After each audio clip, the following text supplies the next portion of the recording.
Listen to me closely. That rifle sitting in your safe right now, the one you trust to drop a mature whitetail at 300 yards in freezing wind, is compromised.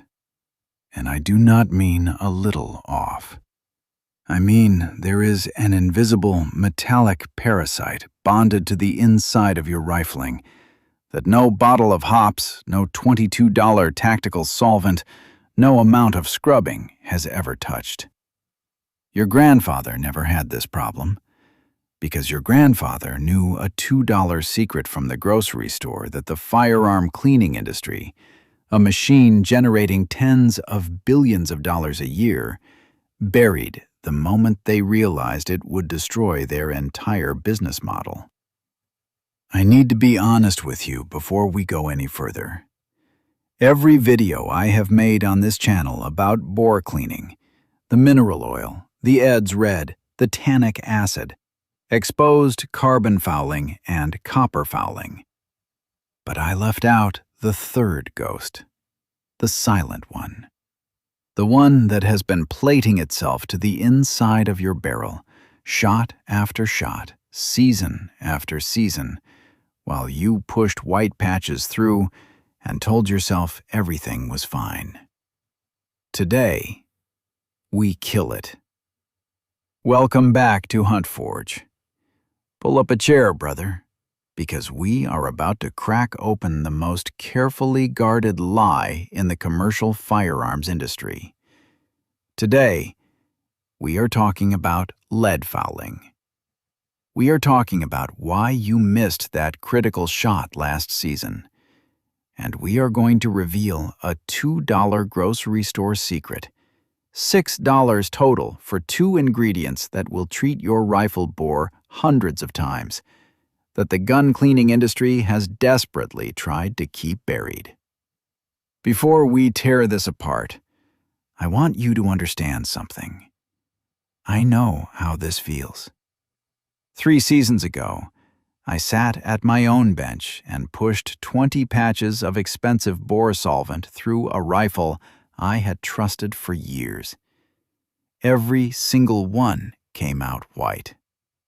I locked that gun in the safe and felt confident. 2 weeks later, I missed a shot I should have made in my sleep. I blamed the cold. I blamed my breathing. I blamed the ammunition. It took me another full season and a conversation with a man I'm about to introduce you to before I understood the truth. My barrel had been choking on lead the entire time, and every product I owned was designed to ignore it. I'm telling you this because I do not want you to make the same mistake for one more day. To understand the magnitude of this deception, we have to step out of the marketing brochures and into the brutal physics of a hunting rifle. When you pull the trigger, you are unleashing hell inside that steel tube. A lead projectile is propelled through your barrel at velocities often exceeding 3,000 feet per second. It is subjected to extreme frictional heat and violent mechanical shear.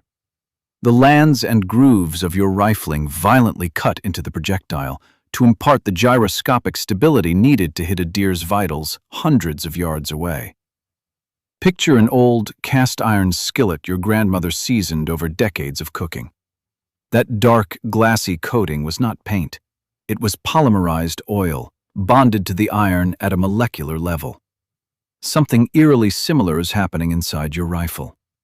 In that microsecond of ignition, under the influence of high-pressure propellant gases and localized thermal peaks often exceeding 3,000 degrees Fahrenheit, minute quantities of lead actually undergo a phase transition.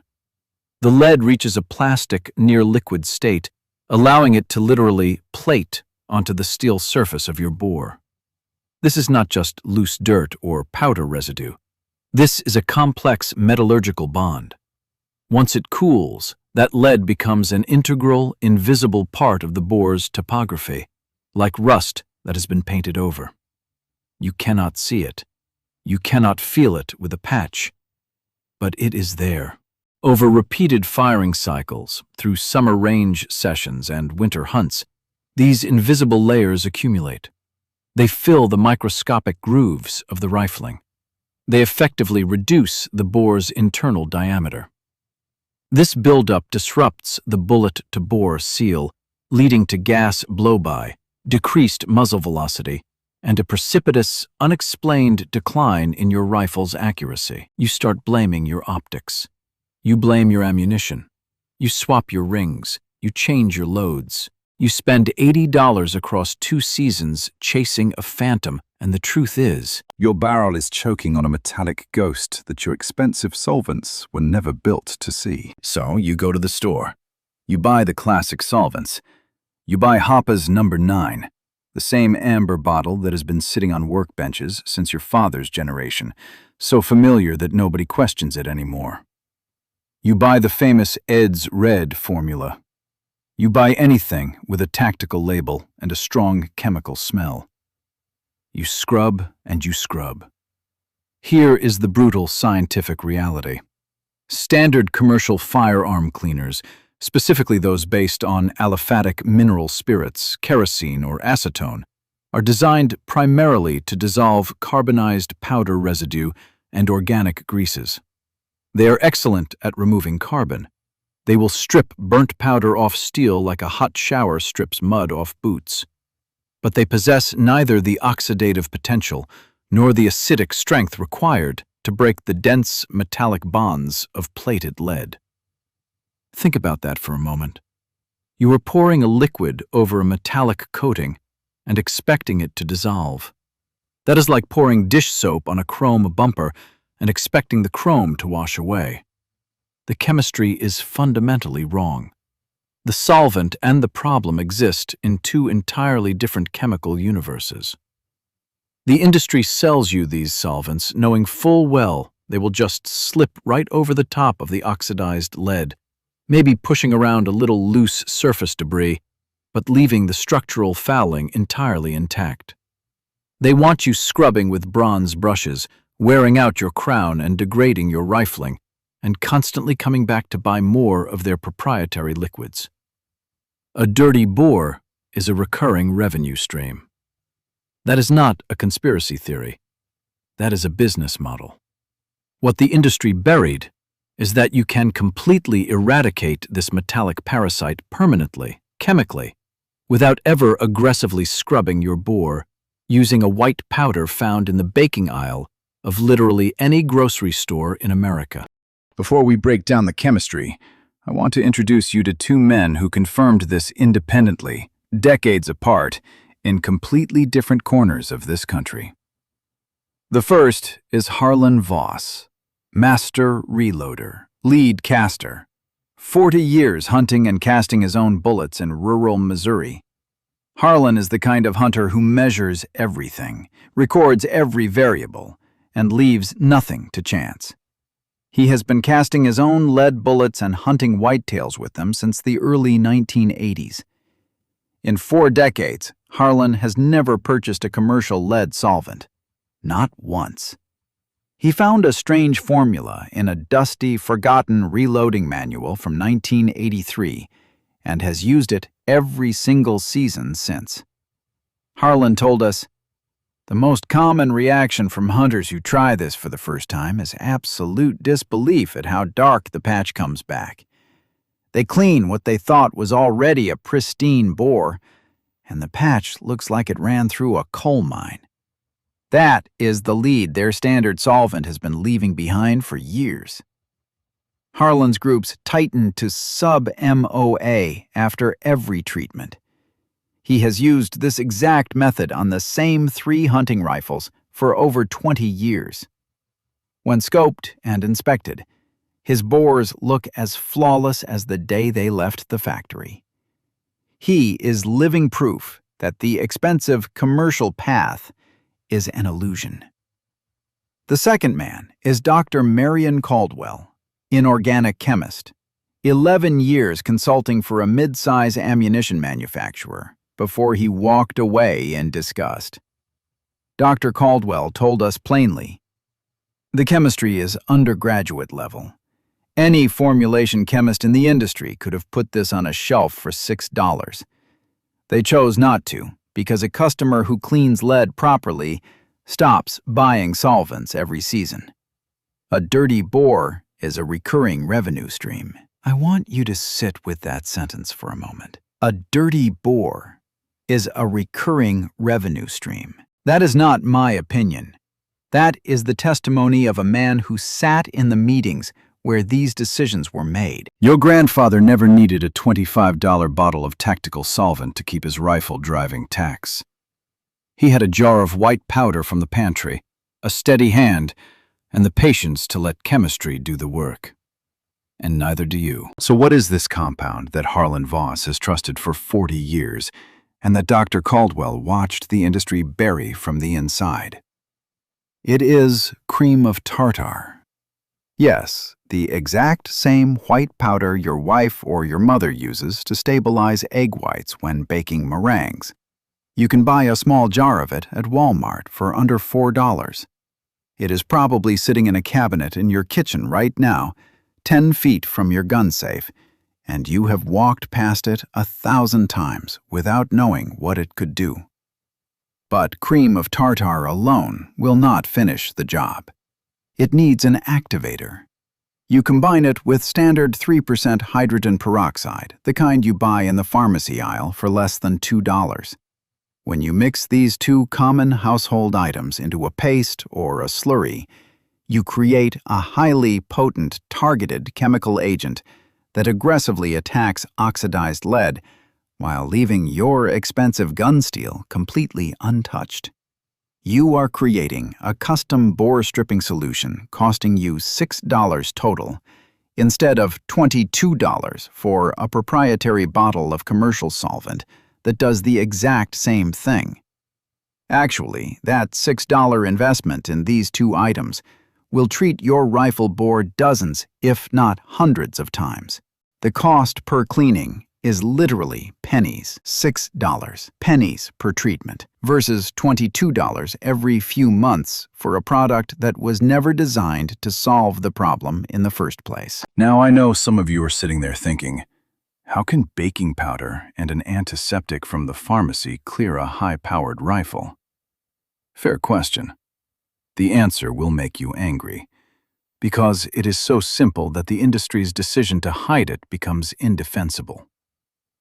If we look at the research from the University of Colorado Boulder, specifically their lecture demonstration manual for general chemistry covering catalytic reactions and oxidation, we start to understand the incredible power of these compounds when they interact with transition metals. Cream of tartar is chemically known as potassium bitartrate, chemical formula KC4H5O6. It is a potassium acid salt of tartaric acid, a natural byproduct of the winemaking process that crystallizes inside wine casks during fermentation. Think about that. This compound has been forming naturally in wine barrels since the Roman Empire. In dry form, it is completely inert and shelf-stable indefinitely. Your grandmother could have had the same jar in her pantry for 10 years, and it would work as well today as the day she bought it. But when you mix it with hydrogen peroxide, you initiate a profound chemical reaction. Hydrogen peroxide, H2O2, is a highly polarized, asymmetrical molecule. It acts as an aggressive oxidizing agent. When you introduce this mixture to your barrel, the hydrogen peroxide serves as an electron acceptor.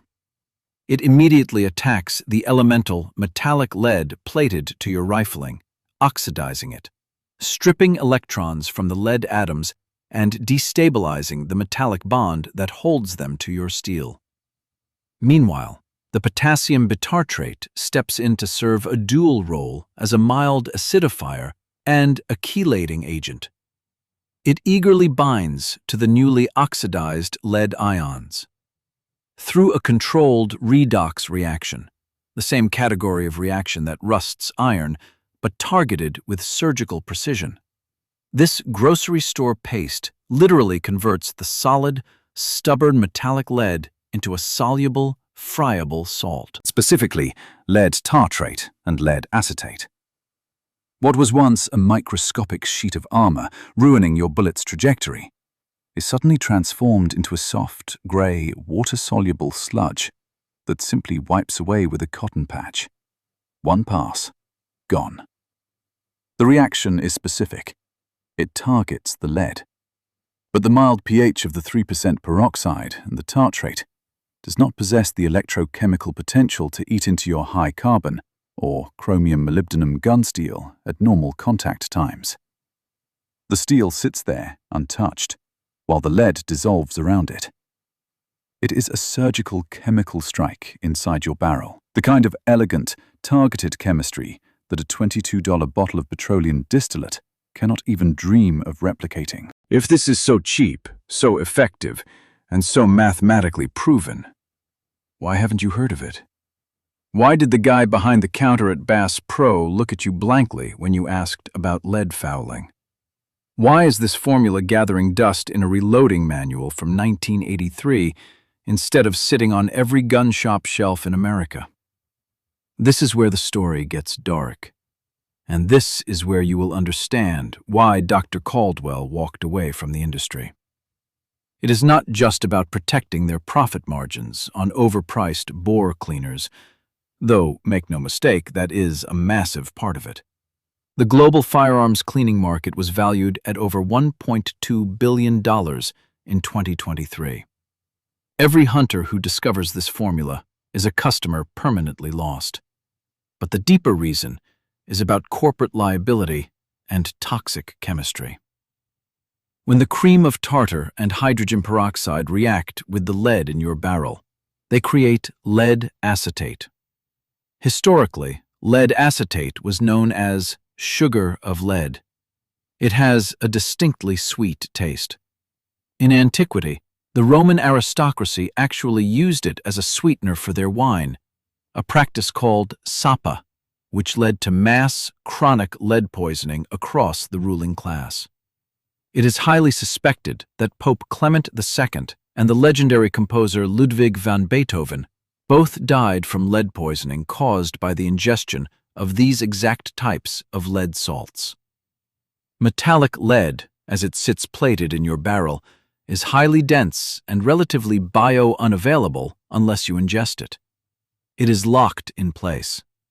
But the gray sludge produced by our $2 chemical reaction is a concentrated, highly bioavailable lead salt.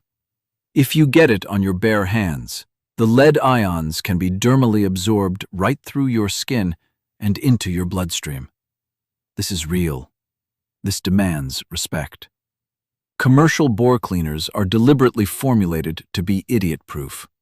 They are generally non-toxic for short-term skin contact, and they do not produce hazardous, highly restricted byproducts that require specialized disposal. The hunting and firearm industry knows that if they sold this highly effective formula, or even recommended it, some careless hunter would use it without gloves, eat a sandwich, and end up in the hospital with heavy metal poisoning.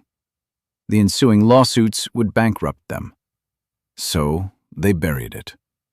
They buried it the same way they buried the tannic acid rust treatment, the same way they buried the mineral oil secret, the same way they bury every solution that costs pennies and works permanently. They decided it was safer and far more profitable to let your rifle slowly lose its accuracy than to trust you with the scientific truth. They suppressed the method, marketed their ineffective petroleum distillates, and kept you on the hook as a repeat customer. They treated you like a liability instead of a craftsman. Dr. Caldwell's words, "They chose not to." That is the sentence that should burn. Not that they did not know. They chose not to. But you are a HuntForge viewer. You are not a liability. You are a truth seeker, a scientist of the woods, and a master of your own gear. Harlan Voss has trusted this protocol for 40 years. Dr. Caldwell confirmed the chemistry is sound, so I am going to give you the exact method, step by step, with nothing held back. But listen to me carefully. You must respect the chemistry. This is not WD-40 and a rag. This is a controlled chemical reaction that produces a toxic byproduct. Treat it accordingly, and it will serve you for the rest of your life. Step 1. Personal protective equipment is non-negotiable. You must wear nitrile gloves, not latex, nitrile, and protective eyewear. This is not a suggestion. It is a mandate to protect your nervous system from bioavailable lead salts. Think of it this way. Your grandfather wore work gloves when he handled lye. You wear nitrile when you handle lead chemistry. Same principle, same respect for the craft. Step 2. Preparation. Run a single dry patch through your dirty bore. This removes any loose carbon, unburned powder, or debris, allowing the chemical paste to make direct, unhindered contact with the plated lead on the steel. If your bore is heavily greased with petroleum solvents, and it probably is because that is what the industry told you to put there, run a patch of rubbing alcohol through it first to strip the oil. Oil will block the chemical reaction like a raincoat blocks rain. You need bare steel meeting bare chemistry. Step 3. The mix. You must mix this solution fresh, right before you use it. Do not store it. It will lose its oxidative potency within a few days as the peroxide degrades. In a small glass or plastic container, never metal, as the peroxide will react. Mix 1 teaspoon of cream of tartar with roughly 4 ounces of 3% hydrogen peroxide. Stir it for 30 seconds until it forms a slurry or a thin paste. Step 4. Application.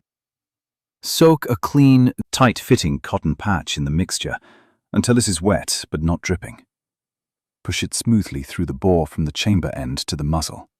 Do not, I repeat, do not, use a bronze or brass bore brush. The peroxide will rapidly oxidize the copper and zinc in the brush, creating a false positive that looks like lead fouling and ruining your brush in the process. Use a nylon brush or plastic jag. This is where most people make their first mistake, so hear me clearly. Nylon or plastic only. Step 5. Dwell time. Once the bore is coated, set a timer for exactly 10 minutes. Do not touch it. Do not push another patch through. Let the chemical reaction do the heavy lifting. Walk away. Pour yourself a cup of coffee. During this window, the tartrate is tearing apart the lead bonds at the molecular level, converting solid metal into soluble salt. Leaving it for 15 or 20 minutes will not hurt the steel.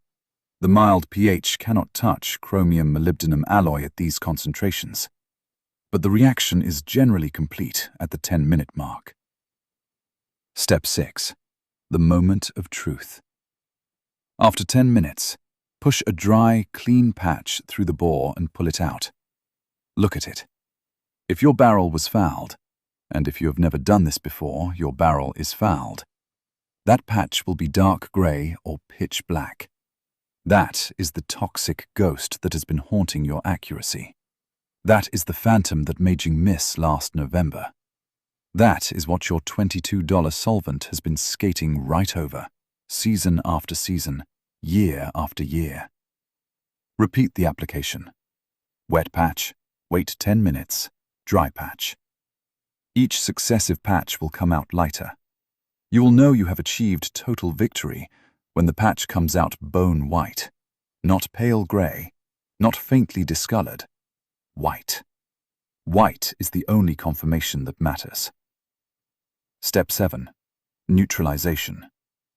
Once the bore is clean, you must flush out the acidic residue to protect your steel long-term. Run a patch soaked in high-purity isopropyl alcohol, 91% or higher, through the barrel.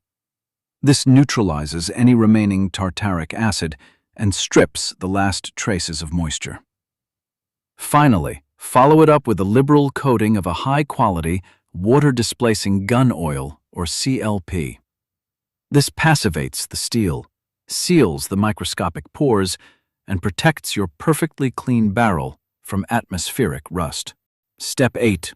Disposal. Take the used patches, the dark gray ones saturated with lead salt, and place them in a sealed plastic bag. Do not throw them in your regular trash where a child or a pet could contact them. Dispose of them at a hazardous waste facility or treat them as you would any lead-contaminated material. Harlan Voss keeps a dedicated, sealed coffee can in his workshop for this exact purpose.